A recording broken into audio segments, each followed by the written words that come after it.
Mari kita diskusikan secara detail. Mudah-mudahan pembahasan kali ini tidak pertama.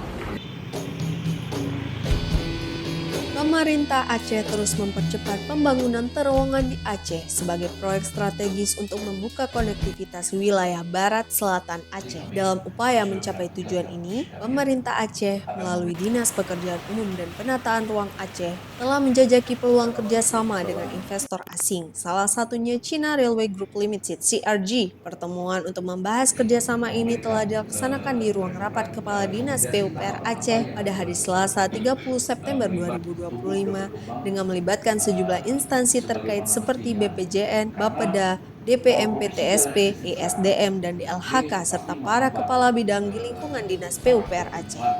Kepala Dinas PUPR Aceh, Insinyur Mawardi ST, memimpin langsung pertemuan itu guna membahas terkait rencana investasi pembangunan terowongan di kawasan Paruk, Hulu Burute. Pertemuan ini merupakan tindak lanjut dari arahan Gubernur Aceh serta koordinasi sebelumnya dengan Kementerian Koordinator Bidang Infrastruktur dan Pembangunan Kewilayahan RI, Kementerian PUPR RI, dan Bappenas. Mawardi menjelaskan ruas Jalan Banda Aceh Calang dengan kode N207 merupakan jalur nasional kelas 1 dan merupakan akses satu-satunya dari ibu kota menuju 8 kabupaten yang berada di kawasan barat selatan. Jalan tersebut dinilai belum memenuhi standar arteri primer lantaran kondisi jalan yang sempit, rawan longsor, serta kerap terjadi laka lantas, sehingga menjadikan pembangunan terowongan sebagai solusi jangka panjang untuk mempermudah mobilisasi di rute tersebut.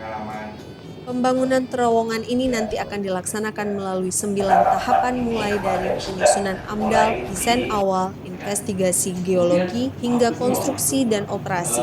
Ia menerangkan, jika pembangunan terowongan ini dapat terrealisasikan, maka aksesibilitas serta potensi ekonomi akan berkembang pesat dengan baik, mengingat Barat Selatan Aceh memiliki potensi crude palm oil cukup besar serta memudahkan untuk menjangkau beberapa sarana umum lainnya.